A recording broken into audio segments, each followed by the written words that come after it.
Bonjour à tous, j'espère que vous allez bien. On se retrouve pour le brief du jeudi 8 septembre 2022. Je ferai juste une petite mise à jour rapide Bitcoin aujourd'hui. Demain, je vous prépare une petite mise à jour Ethereum et aussi macroéconomie post-BCE et Fed, hein, parce que demain on a la BCE, enfin aujourd'hui pardon, on a la BCE et la Fed qui parlent. Je vous avais expliqué un petit peu l'importance de celle-ci. Je crois que c'était dans le brief de mardi quand je parlais des taux d'intérêt également. Donc n'hésitez pas à regarder le brief du 6 septembre dans lequel j'explique beaucoup de choses en rapport avec le discours d'aujourd'hui. Donc c'est très important un petit peu pour l'enjeu justement des marchés, du coup du Bitcoin, hein, bien évidemment. Alors du coup le Bitcoin, bon, on est venu taper, on avait vu ensemble hier normalement, on est venu chasser la zone de liquidité qu'on avait identifiée. Pour l'instant le marché rebondit dans cette zone, c'est assez cohérent puisqu'il y avait des achats assez évidents à faire ici, et des gros sont venus capturer la liquidité, donc ont soutenu les prix juste ici. Pour l'instant on assiste à ce rebond, petit W qui s'est formé depuis qu'on est venu chasser les stops. Pour l'instant ça reste assez fort, à voir si ça restera ainsi. C'est corrélé avec le rebond du S&P 500 on peut voir ici. Hop, on est en train de sauver in extremis, on est en train de casser le support, on est en train de le sauver vraiment in extremis ici. C'est assez ouf, et on va voir justement aujourd'hui avec le discours de la Fed et de la BCE si on peut le sauver, qui va être fort. Est-ce que ça va être le dollar ou les assets à risque? Donc ça, bon, ça j'en parlerai demain, mais j'avais déjà fait le topo mardi. Mais du coup, le Bitcoin se corrèle à ce rebond du S&P 500. Du coup, c'est ce qui fait que le Bitcoin fait le sien. On peut avoir une potentielle pattern de retournement sur le Bitcoin, ça sera à surveiller. Si on en a une, donc si on vient clôturer plus haut en daily que les 19 480 $, ça serait assez encourageant. Ça pourrait même peut-être permettre de venir bouffer la zone des 20 600 $. Je vais vous expliquer pourquoi, et peut-être même faire un short squeeze assez important si la zone des 18 500, elle tient. Pourquoi? Parce qu'en fait, je vous avais expliqué ici qu'il y avait eu beaucoup de vendeurs agressifs sur les supports. Ok, donc beaucoup de gens qui sont venus acheter le support, en fait, sont venus absorber eux. En fait, il y avait un gros combat ici, des gens qui sont venus vendre. En fait, les vendeurs étaient très agressifs sur ce support et ont réussi à le casser. Et du coup, sur les contrats dérivés, il s'est passé quoi? Donc là où on met du levier, c'est la même chose. Il y a eu beaucoup de vendeurs agressifs sur ce support. Là, j'ai pas les datas de Binance directement, mais j'ai celles de Deribit où on peut voir des baisses de CVD avec des grosses hausses d'open interest au contact du support. Donc beaucoup de positions qui s'ouvrent, pas mal de shorters. Même ici, beaucoup de gens qui sont venus shorter agressivement le mouvement baissier ici, et des acheteurs bien évidemment, mais les shorters ont été ceux qui ont été assez agressifs. Et donc du coup, c'est ce qui fait qu'il y a beaucoup de shorters ici et beaucoup de gens qui ont shorté ici. Bien évidemment, s'il y a beaucoup de gens en short, c'est qu'il y a beaucoup de gens qui ont long en face parce que vous pouvez pas, enfin vous pouvez shorter dans une clôture par exemple d'un autre short, imaginons.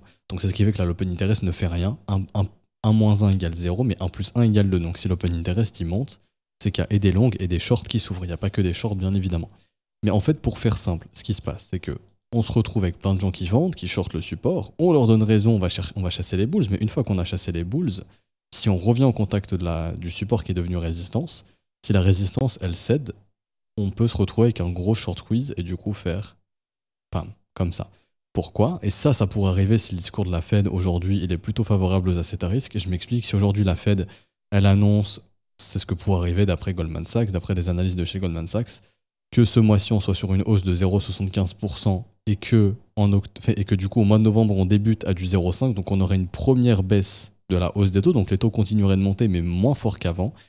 Ça pourrait indiquer que tout simplement on soit dans une optique de vouloir rendre moins agressif la hausse des taux et que ok ça marche, on a bel et bien une baisse de l'inflation. On a vu aux États-Unis, le CPI il a top depuis juin il me semble.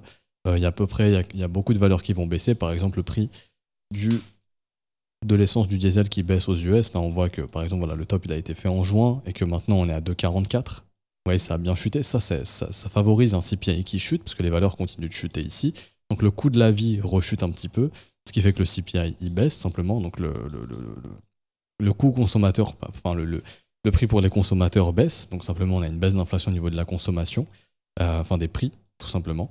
Donc c'est ce qui fait que c'est hyper positif. Et du coup si on nous annonce dans les prochaines semaines un CPI qui continue de chuter, puis aujourd'hui on nous annonce une Fed qui baisse, enfin qui est moins agressive sur la hausse de ses taux et une BCE qui serait plus agressive elle, parce qu'en Europe l'inflation continue de monter, le CPI a fait un nouveau record.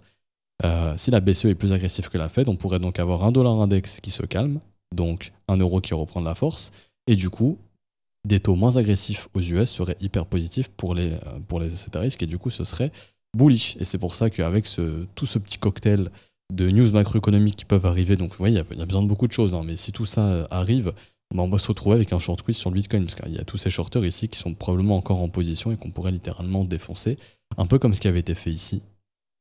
Je vais vous montrer ça sur BitMEX parce qu'à l'époque c'était BitMEX le king. Passer en grand écran. Hop. Mais c'est exactement la même chose où on va revenir dans le passé. Hop.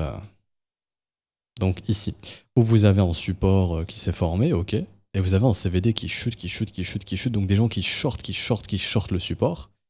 Ici, pareil, là, on a une chute, l'open interest, il monte agressivement, ça monte, le CVD il chute, donc des gens qui shortent beaucoup ici, le support casse, et puis on consolide un petit peu, on est venu en fait capturer la liquidité des acheteurs, une fois qu'on a dégagé tous les acheteurs, bah, tous les vendeurs d'ici, on les laisse pas tranquilles, et là, bam, une fois qu'on a repassé la zone, donc là c'était très violent, je dis pas que ça va être aussi violent sur actuellement, surtout que ça c'est du H4, nous on est en H1, mais en gros, vous voyez ici, une fois qu'on a repassé le support, bah, tous les vendeurs, leurs stops ils sont où? Bah, ils sont ici, et ici. Il y a même des stops intermédiaires qui peuvent être positionnés, etc., etc. Ici. Du coup, là, on est venu complètement nettoyer tous les shorters en faisant méga short squeeze. Je dis pas que ça va arriver absolument. Mais si on a tout le cocktail qui s'aligne et qu'on commence à repasser la box rouge que je vous ai montré, bah littéralement, on pourrait faire du short squeeze. Okay, je vous dis pas bull market et to the moon. Hein. Je vous dis juste qu'un rebond qui vient choquer les gens qui se disent mais what the fuck, c'est en train de baisser, pourquoi d'un coup là ça remonte énormément? Et ça pourrait être justifié du coup par le discours peut-être laxiste de la Fed et un discours un petit peu plus agressif de la part de la BCE. Et du coup, les stops des vendeurs, ils sont où? Bah, ils sont simplement positionnés ici. Donc si on fait quelque chose de similaire, les vendeurs sont venus shorter sur le support, on leur a donné raison dans un premier temps, on a cassé, il y a de nouveaux shorters qui sont venus assez agressivement. Vous voyez ici, hein, l'open interest, il monte. Avec un CVD qui chute, là, même là sur BitMEX, c'est la même chose. Hein. C'est encore le même scénario. Bon, après, ça c'est BitMEX, c'est pas Binance ou autre. Et du coup, là, on est venu liquider quelques petits acheteurs, on est venu bouffer les stops que je vous avais montrés ici. Même chose qui avait été faite d'ailleurs à l'époque là-bas. Pour vous montrer un petit peu le fractal, c'était ici. Là, on avait pareil, des petits creux qu'on est venu casser. Hop, on est venu capturer la liquidité. Une fois que ça a été capturé, bam, on est reparti dans l'autre sens. En plus, on a bouffé tous les stops des acheteurs ici. Donc c'est un peu similaire, nous, à l'heure actuelle, puisqu'on a bouffé les stops des acheteurs positionnés ici, et en plus, tous les stops des acheteurs positionnés ici. Ok. Donc à voir si on fera quelque chose de similaire, ça peut y ressembler. Après, c'est pas comparable dans le sens où l'unité de temps n'est pas la même, l'action du prix n'a pas été vraiment la même, etc. Mais quand même, ça veut favoriser des short squeeze. Et du coup, une fois qu'on repasse cette box, comme je vous ai montré juste avant, eh ben, l'objectif ce serait de venir chasser au moins au-dessus des 20 600, voire même peut-être hein, si le squeeze est vraiment très fort. Parce que c'est vrai qu'il y a eu beaucoup de shorters quand même sur ces supports. S'ils n'ont pas clôturé leur position et qu'ils sont vraiment pris, si on les prend par surprise, bah après la prochaine zone elle est au-dessus des 21 800. Et c'est ce qui fait qu'en fait, simplement, trading de range, j'achète le bas du range et j'essaye de revendre le haut. Tout simplement. Ce qui voudrait dire qu'en fait, le bas du range il a tenu et qu'on puisse retourner dans le milieu du range, voire le haut de celui-ci. Donc tout ça, ça reste à voir, bien évidemment, mais c'est une hypothèse. C'est ce que je vois, c'est ce qui peut se mettre en place court terme. Donc c'est pour ça que je fais cette update rapide, c'est plutôt basé au niveau de l'order flow. C'est ça que je ne devais pas en faire une aujourd'hui, mais là, avec les chiffres que j'ai sous les yeux, je me suis dit ça peut être intéressant. Et du coup, pour faire simple, si, bah, je vais rester sur l'autre chart, hein. Si on repasse pas la box rouge, c'est qu'en fait les vendeurs d'ici sont bel et bien, enfin les acheteurs d'ici, tous ceux qui ont absorbé sur le spot, ils sont coincés et les vendeurs en short, on les laisse tranquilles. Et si on pull back juste et qu'on n'arrive pas à casser, bon bah là, c'est direction baissière, on ira casser le bas du range, probablement, on ira faire un nouveau plus bas, tout simplement.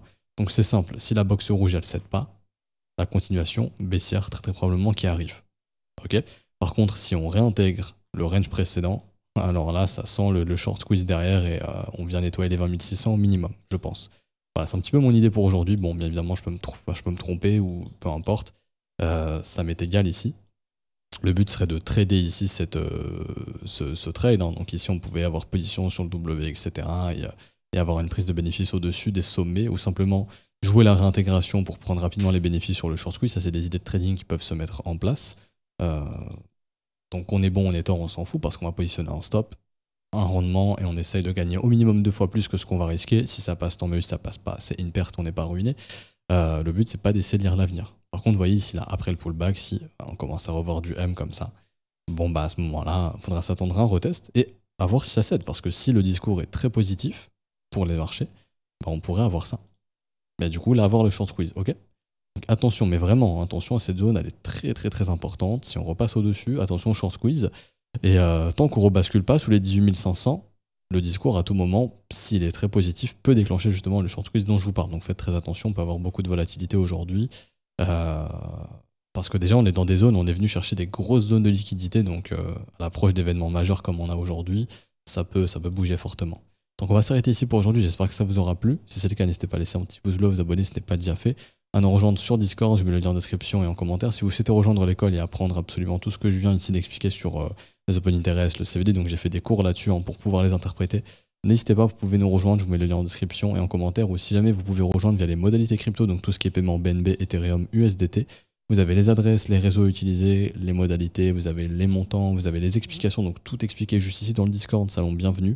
Si vous avez une quelconque question ou si vous avez procédé au paiement, vous pouvez envoyer le TXID à tous les profs, le premier qui le voit le valide et vous mettra votre rôle élève, donc généralement ça se fait dans la journée ou dans l'après-midi, ça va très très vite et comme ça vous avez accès au contenu directement. On se retrouve donc demain pour une dernière update, je vous souhaite une bonne journée, à demain, ciao ciao.